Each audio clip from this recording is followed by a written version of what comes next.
Avatar, arise from your slumber. The Guardian has invaded Britannia, and Lord British has summoned you for your final adventure. In order to view your surroundings, simply move your mouse.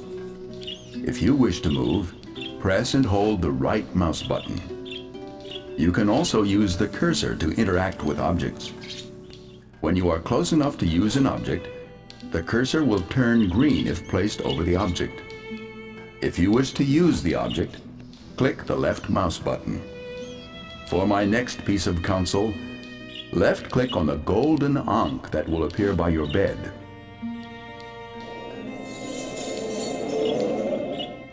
Hello, and welcome to Ultima IX Ascension, developed by Origin Systems and published by Electronic Arts in November of 1999. This is how the game begins. We are shown the introductory cinematic with that hapless farmer hauling his cart and a malevolent column erupting from the ground.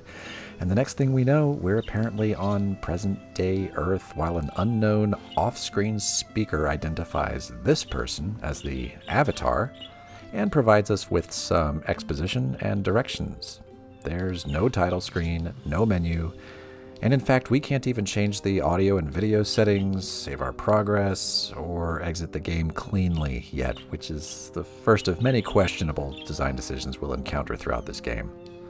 Now, I've got a lot to say about Ultima IX before we get started, so I'm going to get all that done in this video, and we'll begin playing the game proper in the next one. In other words, if you don't want to hear me yak about this game's deeply troubled development or my opinions surrounding that, please feel free to skip ahead to the next video. I promise it won't hurt my feelings. Anyway, if you know anything about Ultima IX, you're probably wondering why I would make a Let's Play of it. To which I can only answer that I've been a very, very naughty boy, and I deserve to be punished. Nah, actually, as of April 2019, I haven't seen a Let's Play of Ultima IX that I like, so I figure I may as well throw my hat in the ring and make one of my own. I'm sure Kakaskia will eventually get to it as well, and you can bet I'll watch his version and cry along with him as everything goes horribly awry. But until that time, this will have to suffice. Ultima VI was my first computer RPG, lent to me by a family friend when I was about 10 years old.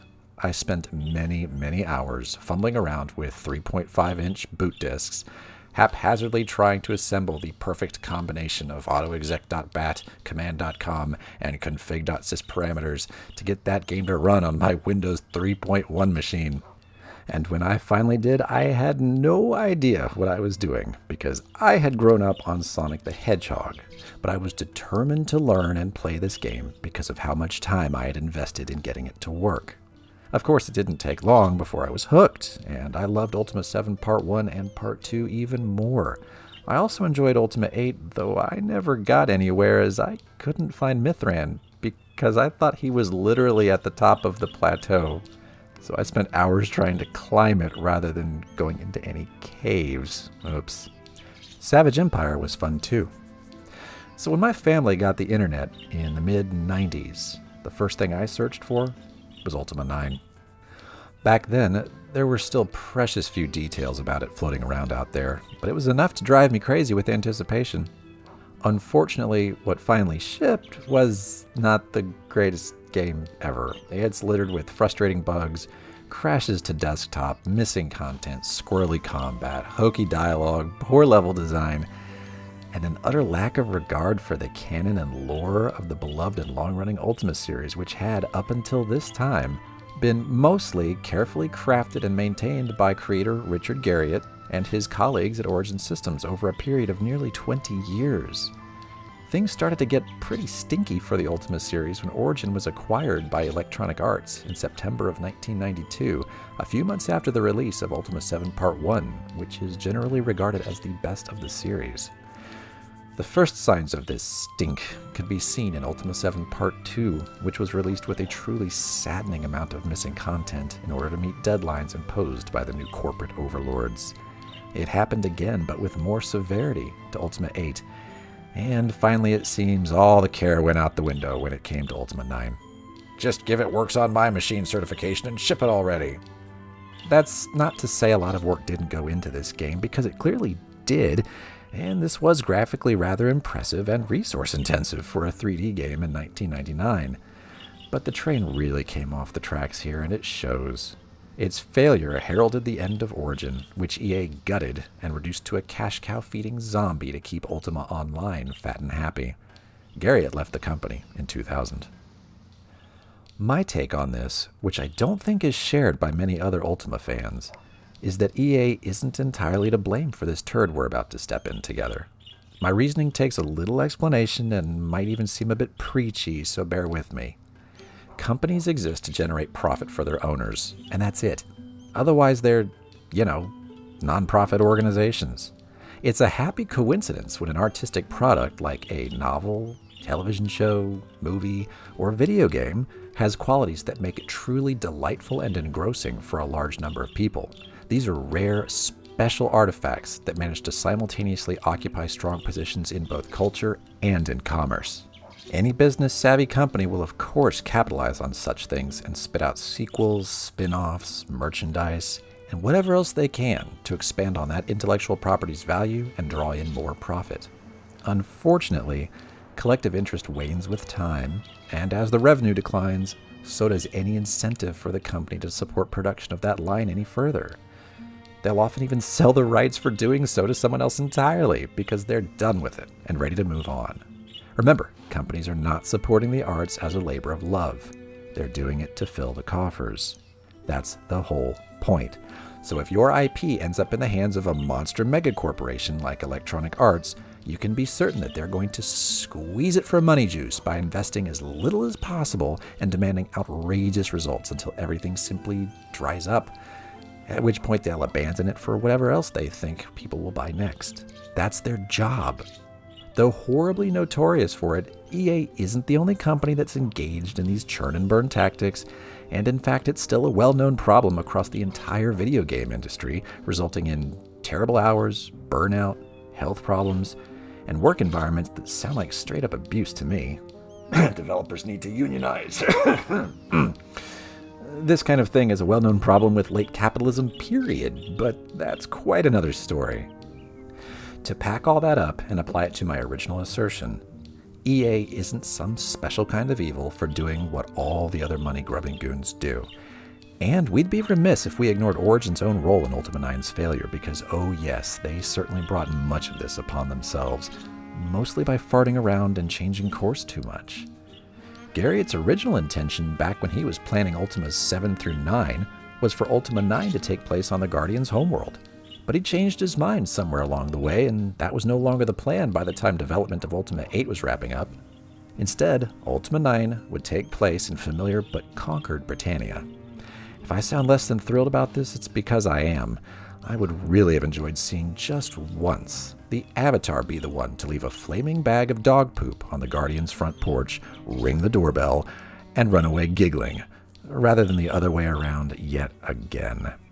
Ultima IX was also going to be based on an improved version of Ultima VIII's engine, but Ultima VIII's poor reception after its release in March of 1994 shook things up a bit and led Garriott to re-examine the series' past successes, resolving to make an Ultima IX that was basically good thing soup by combining the incredibly detailed world of Ultima VII, the heavy-handed but unique presence of the virtues in Ultimas 4 through 6, the classic RPG elements of Ultimas 1 through 3, and an attractive new visual engine to tie it all together and bring in new players. One of the developers at Origin put together a software-rendered 3D engine to handle that last part, and Garriott's childhood friend Bob White was brought in to start fleshing out the plot. There were screenshots of this version of the game out there in early 1996, and by the middle of the year, the development team consisted of about 30 people and had the game almost ready for alpha testing. They even had all the voice acting recorded by September. At the same time, however, Ultima Online's public alpha test drew immense praise and interest, and EA, whose only purpose is to make money, as you'll recall, saw the opportunity to soak up tons of sweet subscription MMORPG cash, and directed Origin to reassign everyone working on Ultima IX to work on Ultima Online. By the time Ultima Online was ready to go in September of 1997, Ultima IX's software-rendered 3D engine which at this point was covered with cobwebs and had difficulty maintaining a healthy frame rate with even just a few characters on the screen, simply couldn't compete with the hardware-accelerated 3D engines that were beginning to appear in other games. You do have to give your customers a compelling reason to spend their money on your stuff instead of the other guy's stuff, after all. Furthermore, EA had lost all interest in the game and didn't allow Origin to assign resources to it. However, one very determined developer secretly worked at home to put together a proof of concept that migrated Ultima IX's rickety old engine to a modern 3D accelerated one. Upon seeing this, Origin was instantly inspired to give Ultima IX another chance and managed to get the project going again. Sadly, a lot of time had gone by, and most of the team from before didn't return, so development effectively started over again and was undertaken by folks who, as we'll see, didn't really understand the Ultima series. I do believe they were taking it seriously, though, because they did make some difficult decisions along the way. For example, just like in Ultima VIII, in order to keep resource requirements under control, the team decided to eliminate the party mechanic and only allow for a male avatar. As what was most likely something of a concession for those cuts, there were plans for certain parts of the game to put the player in control of other important characters instead of the avatar, like Lord British, Shamino, or Raven. She's new.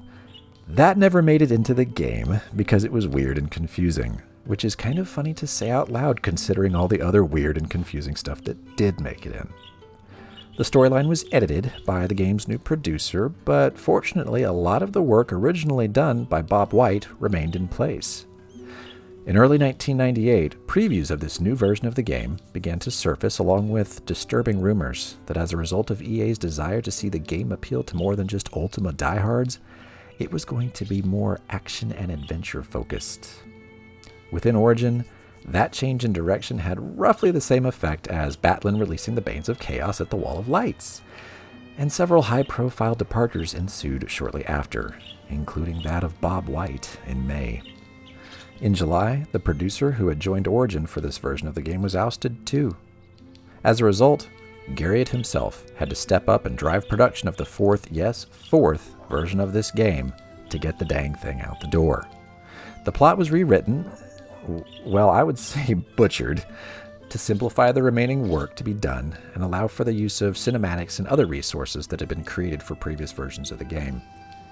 New changes to the code base caused the game to become so unstable that when it was demoed to them in November of 1998, EA wanted to trash the whole thing, but Garriott somehow convinced them not to.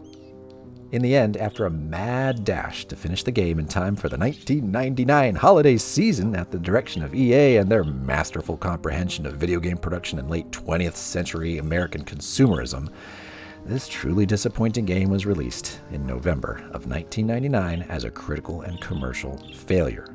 Everyone loses. Yay. So yes, EA caused tremendous harm to this game through its mad puppeteering of Origin. But maybe if Origin had a better roadmap for it to begin with, things could have been different? We'll never know. What we do know is that this is what came out as the conclusion to the grand Ultima series. And it's what quite a few sad nerds, myself included, spent extra money on so we could get the special Dragon Edition with its oversized box and extra trinkets and whatever. Well, those were kind of cool actually, but they didn't make up for the product itself being so meh. Because even though the game spent years in development hell, the final version of it was still rushed out the door against the wishes of the team, which means it didn't get tested properly. And that means crashes, so many crashes. See, you gotta remember, the year was 1999, and back then, the de facto operating system for consumer PCs was Windows 98 SE. That's right, a graphical user interface built atop MS-DOS. The good old days, right? So when this thing crashed, it crashed hard. Origin put out a patch as quickly as they could, but its fixes barely scratched the surface. Legend goes that a disgruntled member of the Ultima IX development team anonymously distributed the unofficial patch 1.19F in January of 2001, which helped stabilize the game quite a bit and made it substantially more playable, and that's what we're going to be using in our playthrough. Thanks, anonymous developer, for doing the right thing. The events of Ultima IX take place directly after those of Ultima VIII, or at least we're expected to accept that they do, which requires a great deal of mental gymnastics, because if you're familiar with Ultima VIII and its ending, you're probably pretty disoriented right now. I know I was when I first played this game 20 years ago. That's because Ultima VIII ended with the Avatar escaping Pagan, one of the evil guardian's many conquered playground worlds, by subduing its 4 elemental titans in their own house, the ethereal plane, and at the behest of the old and forgotten Zealand gods, using their stolen powers to become a titan himself. Powers which inexplicably disappear between Ultima VIII and IX. He became the Titan of Ether, the 5th element that, unlike the other elements, had no formal recognition thus far. No titan, no worshippers, and only a few hobbyist practitioners of its magics who were loosely known as thaumaturgists, the only one of note being an old mage named Mithran. Through the use of all that gathered titanic power, the Avatar assembled, activated, and entered his very own obelisk-shaped black gate, which transported him to a very bright white sort of heaven-esque clouded place populated with massive towering columns. It turns out that this was the Nexus or Hallway of Worlds, a realm designed by an ancient and powerful race for the express purpose of facilitating instantaneous travel between dimensions and worlds. The newly minted Titan of Ether, in swanky, fresh regalia that, like his Titan powers, inexplicably disappear between Ultima VIII and IX, sauntered through the hallway, apparently with a stick up his butt, until he was suddenly whisked away to the top of a precarious pillar of stones amidst a ruined red place as dragons circled ominously overhead. Shocked and dismayed, he turned around to see the face of, you guessed it, the Guardian, carved into a massive looming mountain, and we heard the Guardian having a giggle fit at seeing the Avatar poo his new Titan of Ether leggings a little. Cliffhanger. Roll credits. Now, I don't know about you, but aside from it being a little vague, I think that's a suitably dark ending to what was really a very dark game. The whole thing about the Hallway of Worlds comes from Ultima IX design documents and was not ever mentioned in the games, so there was no way for players to know any of that. And like many other things, it doesn't seem to have made the transition from one game to the next very gracefully, or at all, considering that the Avatar is safe and sound in his bedroom here, and not surveying that hellscape right now. We'll discover later that that was in fact a location in Britannia, but I won't say anything further on the subject at this time. And that's it. You've survived my monologue. Thank you for listening, and I hope it's provided you with some helpful context here. In the next video, we'll actually get started on the Avatar's final adventure. See you then.